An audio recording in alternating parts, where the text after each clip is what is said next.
나는 어느 한적한 시골 마을로 여행을 떠났다. 도심의 소음에서 벗어나고 싶었기에 친구가 소개해준 그 마을 의작은 민박집에 묵기로 했다. 민박집은 오래된 한옥 건물로 시간이 멈춘 듯한 느낌을 주었다. 한옥의 주인은 할머니였는데 그녀는 무척이나 친절했다. 체크인을 한 후 나는 방으로 안내받았다. 방에는 차분한 분위기의 곡가구와 함께 낡은 사진 한 장이 걸려 있었다. 사진 속에는 젊은 여성이 흐릿한 미소를 띤 채 창문 너머를 바라보고 있었다. 첫날 밤 나는 심한 피로감에 일찍 잠을 청했다. 그런데 한밤중에 이상한 소리에 잠이 깼다. 어떤 여자의 흐느끼는 소리가 바람에 실려 방 안으로 스며들었다. 처음에는 꿈이라고 생각했지만 소리는 점점 또렷해졌다. 나는 조심스레 문을 열고 소리가 나는 방향으로 걸음을 옮겼다. 소리는 복도 끝에서 울려 퍼지고 있었다. 두려운 마음이 들었지만 호기심에 이끌려 끝까지 가보았다. 복도 끝에는 작은 창문이 있었고 창문 밖에는 아무도 없었다. 소리는 사라졌다. 다음 날 아침 나는 할머니에게 어젯밤의 일을 물었다. 할머니는 잠시 침묵하더니 조용히 입을 열었다. 그 방에 걸린 사진 속 여자는 이 집에 살던 내 딸이란다. 하지만 그녀는 오래전에 사라졌지. 아무도 그녀를 찾지 못했단다.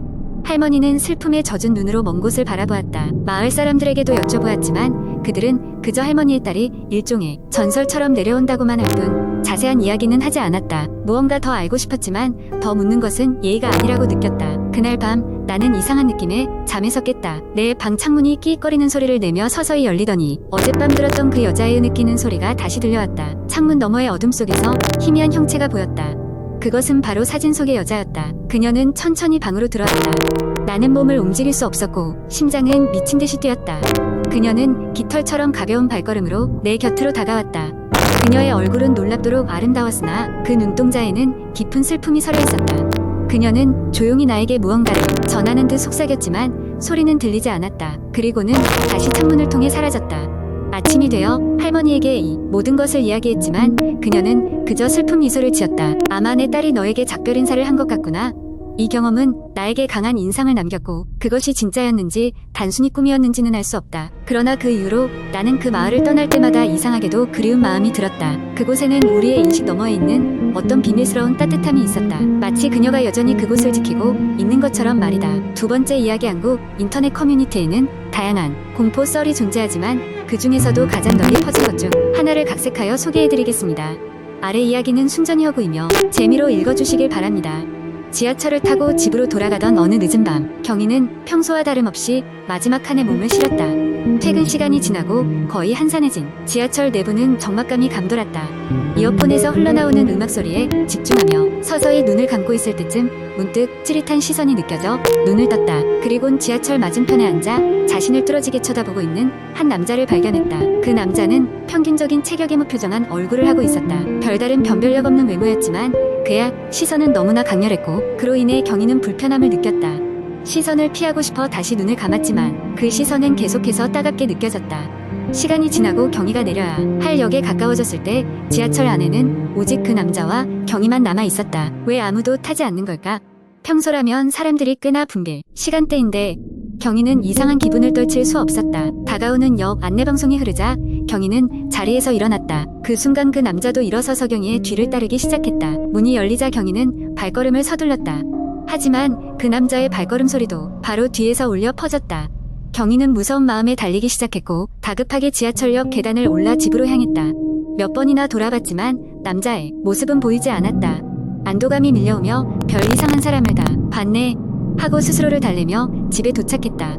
하지만 집 앞에 도착하자 다시 등 뒤에서 느껴지는 시선, 그 찌릿한 감각이 다시금 살아났다. 돌아서자 그 남자가 바로 코앞에 서 있었다. 그는 천천히 입을 열었다. 피할 수 있을 것 같았나요? 그의 목소리는 차갑게 울려 퍼졌다. 놀라움에 비명을 지르려던 순간 어느새 그 남자는 흔적도 없이 사라졌고 경희는 다시 마음을 가다듬고 집 안으로 뛰어들었다.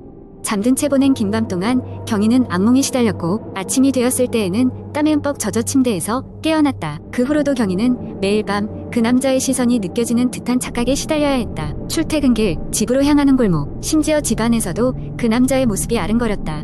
그 남자는 실제로 경희에게 어떤 해코지도 하지 않았지만 그 존재만으로 경희의 일상은 지옥과 같아졌다. 이후 인터넷 커뮤니티에 자신의 경험을 썼던 경희는 비슷한 경험을 했다는 사람들의 댓글을 발견하게 되었다. 모두 자신이 아무도 없는 지하철 안에서 만난 사람을 이야기하고 있었다. 그들 대부분은 이후로 그 사람을 다시 본 적은 없지만 경희에게는 여전히 그 남자의 시선이 느껴지는 것만 같았다. 이 글이 올라온 이후 서울 지하철을 타는 사람들이 과연 그 마지막 칸에 앉는 것을 주저하게 되었다는 후문이 있다. 그러나 끝까지 밝혀지지 않은 것은 그 남자가 누구였는지 그리고 무엇을 원했던 것인지에 대한 의문이었다. 사람들은 서로 다른 지하철, 다른 시간대에서 그 남자를 발견했지만 누구도 그의 정체를 알지 못했다. 아마도 그 남자는 우리 모두가 알고 싶어하지 않는 무언가를 알고 있는 것이 아니었을까. 세 번째 이야기, 제가 이야기하고자 하는 일은 몇 해 전 여름 친구들과 함께 경기도 외곽에 위치한 산속 펜션으로 여행을 갔을 때 일어난 일입니다. 그곳은 유명한 호수가 있어 종종 가족 단위 관광객도 찾아오는 곳이었죠. 하지만 저희가 갔던 시기는 비수기여서 그런지 예약한 펜션 주변에는 우리 외에 다른 사람은 거의 없었습니다. 도착한 날은 날씨도 좋았고 저희는 펜션에 짐을 풀고 근처 호수로 가서 물놀이를 하며 즐거운 시간을 보냈습니다. 저녁이 되고 저희는 펜션으로 돌아와 바비큐를 준비했습니다. 순이 타들어가며 나오는 고기 냄새가 공기를 가득 메웠고 우리는 그 자리가 마치 천국인 듯 웃고 떠들며 밤을 만끽하고 있었습니다. 하지만 그 평화로운 순간은 오래가지 않았습니다. 밤이 깊어지자 숲속에서 이상한 소리가 들리기 시작했습니다. 처음에는 바람소리겠거니 하며 대수롭지 않게 넘겼지만 점점 그 소리는 가까워졌고 마치 누군가 숲속을 내달리는 듯한 발소리와 함께 중간중간 났고 가느다란 웃음소리마저 섞여 들었습니다. 잠시 침묵이 흐른 뒤 친구 중 한 명이 용기를 내어 말했습니다. 아무래도 그냥 우리가 잘못 들은 것 같으니까 신경 쓰지 말자. 그 말에 맞장구를 치며 우리는 애써 그 소리를 무시하려 했지만 이후에도 그 소리는 계속해서 들려왔습니다. 결국 저희는 호기심이 발동하여 진실을 확인해보기로 했습니다. 손전등을 들고 소리가 나는 방향으로 조심스럽게 다가가 보았습니다. 숲속 깊은 곳에서 불빛을 발견했을 때 우리는 얼어붙고 말았습니다. 낡고 허물어진 작은 오두막이 있었고 창문 너머로 희미한 등이 켜져 있었습니다. 떨리는 마음을 멈출 수 없었지만 무언가에 홀린 듯 우리는 그곳으로 더 가까이 다가가고 있었습니다. 오두막 안에서는 낮게 읊조리는 소리가 들렸습니다. 그 소리는 무언가를 기이하게 반복하고 있었고 그 울림이 등골을 서늘하게 만들었습니다. 문틈 사이로 안을 들여다본 순간 우리는 충격을 금할 수 없었습니다. 한 중년의 남자가 바닥에 울긋불긋한 무늬를 그린 채 혼잣말을 중얼거리고 있었습니다. 그의 눈빛은 초점이 풀려 있었고 그의 주변에는 식은 초들이 어지럽게 널브러져 있었습니다. 갑자기 그 남자가 고개를 돌려 저희를 바라보았습니다. 마치 처음부터 우리를 알고 있었다는 듯. 그 순간 저희는 비명을 지르며 펜션으로 도망쳤습니다. 헉헉대며 자리에 앉자 그곳에서 본 장면이 현실인가 악몽인가 구분이 되지 않았습니다. 그날 밤 우리는 서로의 존재만을 확인하며 술에 기대 잠을 청했습니다. 다음 날 아침 우리는 확인차 경찰에 신고했고 담당 경찰은 그 일대에서 아무도 발견되지 않았다고 알려주었습니다. 당연히 그들은 저희가 너무 피곤해서 헛것을 본 거라고 했죠. 그러나 우리는 그 사건 이후로 숲속에서 들려왔던 그 웃음소리와 중얼거림을 잊을 수가 없었습니다. 마치 지금도 누군가 우리 곁에서 중얼거리고 있는 것처럼요. 그 이후로 펜션 근처를 지나칠 때마다 우리는 그곳을 바라볼 수밖에 없습니다. 그리고 매일 밤 잠자리에 들 때면 가끔씩 그 이상한 웃음소리가 귓가에 맴도는 것 같은 기분이 듭니다. 여러분도 그 숲 근처에 가게 된다면 밤이 되기 전에 반드시 안전한 곳으로 돌아가시길 바랍니다. 네 번째 이야기, 인터넷에는 수많은 공포 썰이 존재하지만 그 중에서도 특히 유명한 이야기 중 하나를 각색하여 소개하려 합니다. 이 이야기는 당신을 소름 돋게 만들 수 있으니 밤에 불이 꺼진 방에서 읽기를 권장하지 않습니다. 그 이야기는 고등학생이었던 지훈이의 이야기로 시작됩니다. 지훈이는 시골의 작은 마을에 살고 있었습니다. 마을은 산으로 둘러싸여 있어서 밤에는 더더욱 어둡고 으스스한 분위기를 풍겼습니다. 그가 살고 있는 집은 세대를 지날 만큼 오래된 집이었고 할머니, 부모님과 함께 살고 있었습니다. 지훈이의 방은 2층에 있었는데 밤마다 바람소리인지 알 수 없는 소리인지 모를 속 소금 같은 것이 들려왔습니다. 처음에는 그냥 나무가 바람에 흔들리는 소리려니 했지만 날이 갈수록 그 소리는 점점 명확해지기 시작했습니다. 마치 누군가 그의 방 앞에서 이야기를 하고 있는 것처럼 느껴졌습니다. 지훈이는 다양한 방법으로 그 소리를 무시하려 했지만 속삭임은 금방 또 다른 소리로 바뀌었습니다. 이상하게도 그 소리는 지훈이 혼자 방에 있을 때만 들렸습니다. 호기심이 많았던 지훈이는 결국 인근 도서관에서 이 마을의 역사를 조사하기 시작했습니다.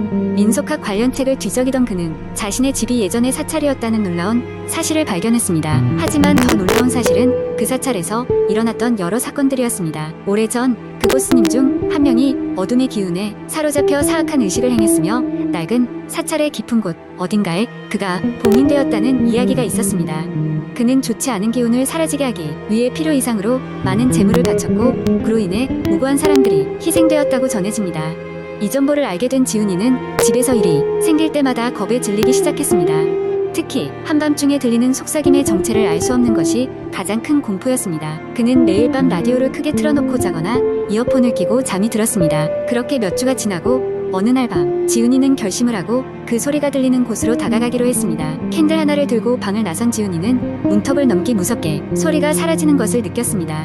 하지만 그 순간 그의 귓가에 누군가가 다가오는 소리가 들렸습니다. 섬뜩한 추운 기운이 그의 몸을 감싸고 지나갔고 순간적으로 그 자리에 얼어붙은 듯 움직일 수가 없었습니다. 그때 밖에서 들려온 할머니의 목소리가 그를 깨웠습니다. 지훈아, 왜 거기 있니? 위험해. 어서 방으로 돌아가렴. 그날 이후로 그는 그 소리의 실체를 확인하려는 모든 시도를 포기했습니다. 지훈이는 그 경험을 가족들에게 이야기하지 않았습니다. 그저 고요함 속에 있는 또 다른 존재를 인정하며 살아가기로 했습니다. 시간이 흘러 대학을 가기 위해 도시로 떠나게 된 지훈이는 많은 경험 속에서도 여전히 그 마을의 밤하늘과 그날의 수수께끼 같은 속삭임을 잊을 수 없었다고 합니다. 이 이야기는 아직도 인터넷에서는 미스테리한 공포 이야기로 돌고 있습니다. 마을에 살았던 이 소년의 경험이 진실이든 아니든 가끔씩 우리는 우리의 주변에 있는 어떤 존재감을 느낄 때가 있지 않을까요?